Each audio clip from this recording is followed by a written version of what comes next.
It's time to break out your leftover scraps and even crumbs to make this amazing Crumble Flying Geese quilt block. For this block you will need crumbs and scraps in all forms, as well as 4 5-inch squares in a background fabric. Feel free to use scraps for your background as well, but I do recommend using something that is high contrast to your crumbs. But let's get started.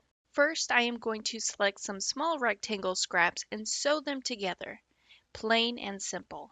You can keep going with strip sets or pause and add a strip set sideways, or even a solid print square, rectangle. Heck, you can even add a scrappy half square triangle. Throw that in there too. Basically, just start sewing things together. Now I have made a row to start out with because my goal is to make a 9¼ inch square. So start small and then we are going to build our way out. Now that my base is a little over 9¼ inches long, let's go ahead and have some more fun with it. Now I will be using longer rectangle pieces and start placing them all around to make it look cool, different, interesting, or even just because. Now with this larger bit of fabric, I could cut out a chunky rectangle to place it sort of in the center. Then I'll need some smaller rectangle pieces to fill in the remaining space. There is zero measuring right now. I'm just eyeballing things to see what looks good to me. And now that I have something to work with, I'm going to divide it into smaller pieces, then sew everything together. First, I will sew these rectangles together. That way I can sew this larger print beside it. And as you can see, I randomly made a cut, which ended up being longer than needed, and that's okay. So to somewhat fix that, I am going to add another rectangle to the other side. Even after I've done so, it is still shorter, but that's okay. It isn't much. We can now sew the large print to our unit, and if there is some hangover left over, you can just trim it or even leave it be. Next, I could sew the thin yellow rectangle to the bottom, but let's go ahead and change things up and sew these side rectangles first. Then we can add another smaller piece and make it more scrappy looking. Now that my side pieces are sewn together, I took my ruler and measured it to see if we've hit 9¼ inches wide or longer. Now sadly I didn't, but not by much, so I'm going to keep continuing to add it on until I hit it.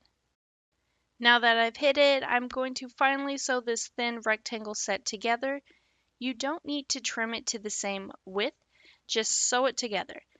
Afterward, you can trim the excess off if it does bug you, otherwise you can continue and sew it to your units. The only thing you need to pay attention to is that you can sew a 1/4 inch seam allowance at a minimum, and it doesn't need to be perfect either. And now that I have a scrappy mix sewn together and all sides are 9¼ inches or longer, it is time to square the block up. Since I sorta have a 90-degree angle on one side, I could use it to square it up, which would minimize waste.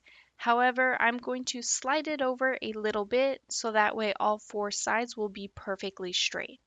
Once again, square it to a 9¼ inch square. Next, you will take your background 5-inch squares on the wrong side and draw a 45-degree line from corner to corner with a fabric marking tool. Then we are going to place it on top of our scrappy block, right sides together, on the bottom right corner and top left corner. The centers will then overlap. And with this block, I recommend pinning because you will now sew a 1/4 inch seam allowance on both sides of the line you drew, and this will help keep everything together. Afterward, you will cut on that line, and I highly recommend using a rotary cutter over fabric scissors because of the seam allowances.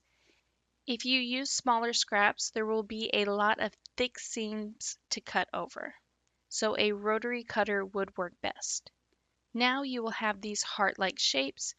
Next, you will place your other 5-inch background square right sides together and sew a 1/4 inch seam allowance on both sides of the line you just drew.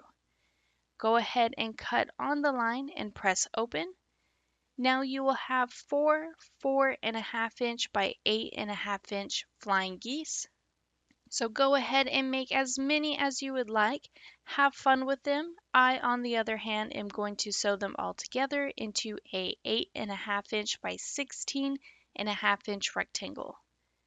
Now I do hope you have enjoyed this fun twist using up your scraps and crumbs.